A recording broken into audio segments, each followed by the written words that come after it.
Depois ele pergunta, seria a falta de um conhecimento simbólico o real motivo em que os parasitas do cristianismo, principalmente do catolicismo, se aproveitam para confundir os fiéis?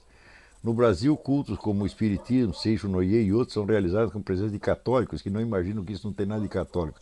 E olha, a instrução católica que os fiéis brasileiros recebem na igreja só pode dar nisso mesmo. Tá certo? Porque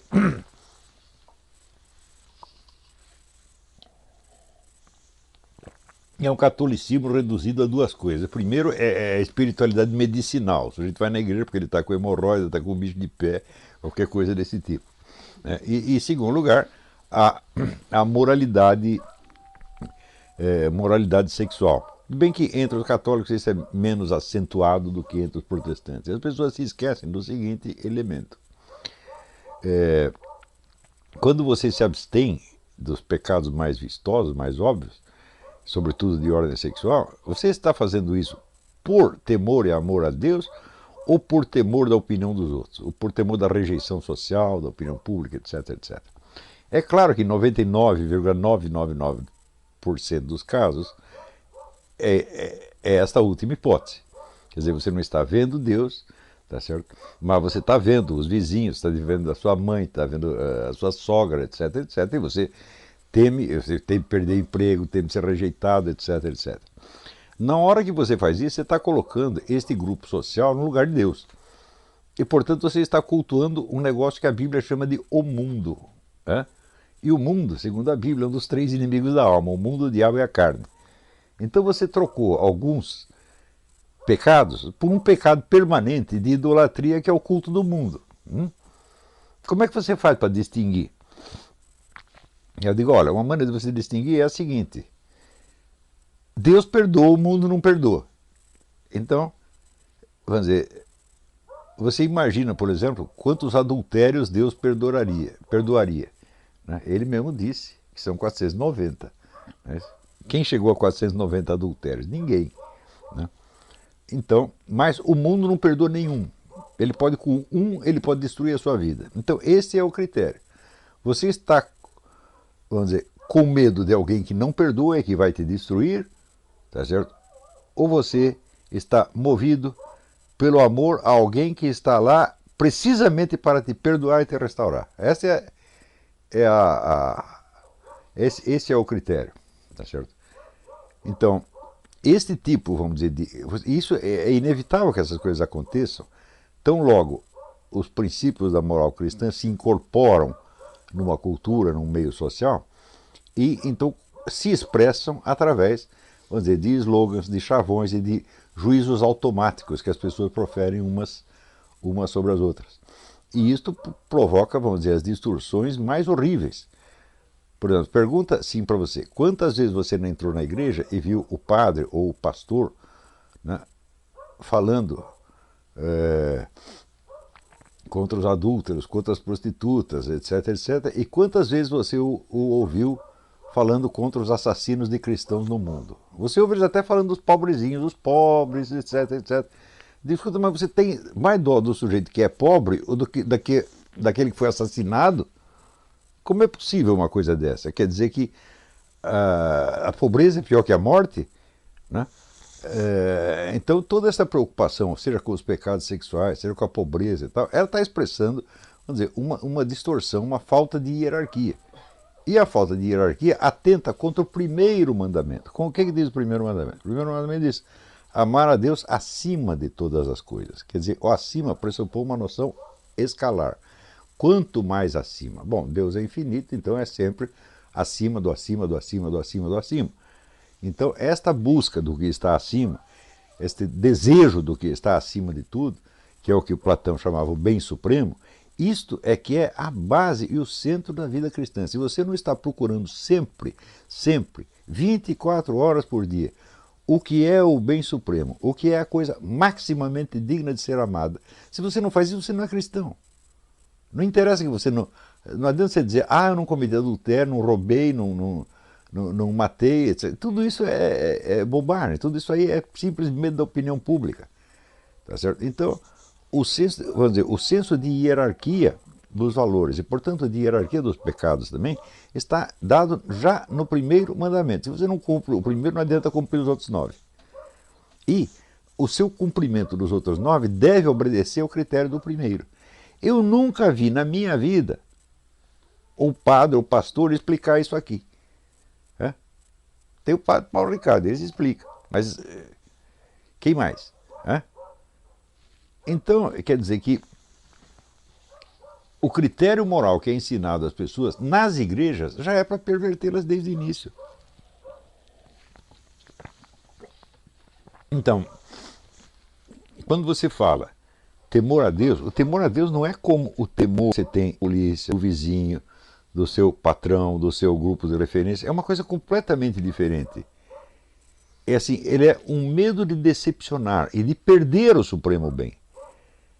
Quando você fala o castigo divino, você pensa o inferno. O que é o inferno? É um lugar onde está um diabo espetando sua bunda com um garfo? Não é isto. O inferno é a perda da visão do supremo bem. Mas se você já perdeu isso em vida, você não está preocupado com o supremo bem, você só está preocupado com a opinião do vizinho, você já está no inferno, pô.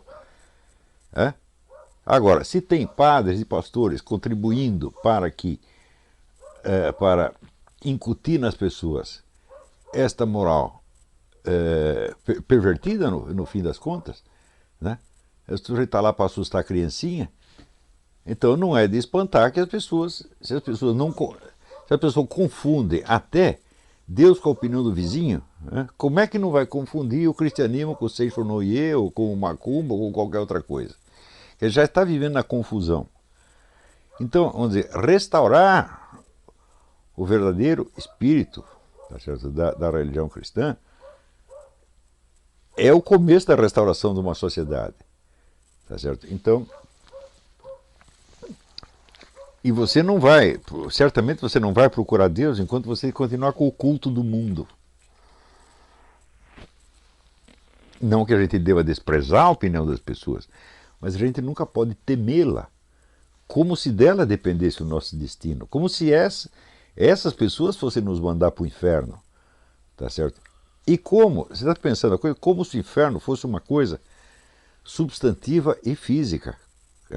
Claro que existe uma expressão física do inferno, sem dúvida, mas o principal no inferno é isso, é a perda do supremo bem, você não tem mais a suprema beleza. Quer dizer, você vê, quando a pessoa diz que ela é cristã, ela está orientando a sua vida por algum valor, algum princípio, alguma meta. Mas o que é esse valor, esse princípio, uma meta? Pode ser, por exemplo, vamos dizer, o medo das penas infernais.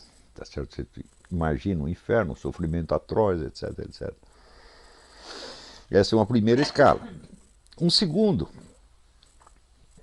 pode ser a identificação com valores da chamada doutrina social da igreja. Os pobrezinhos que você vai atender, caridade, etc, etc, etc.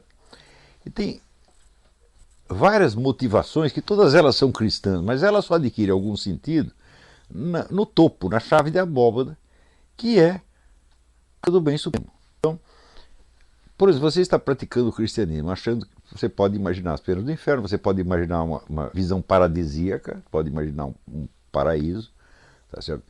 Mas você pode imaginar o que está acima disso, que se chama o bem supremo. O bem supremo é aquilo que enxugará todas as lágrimas e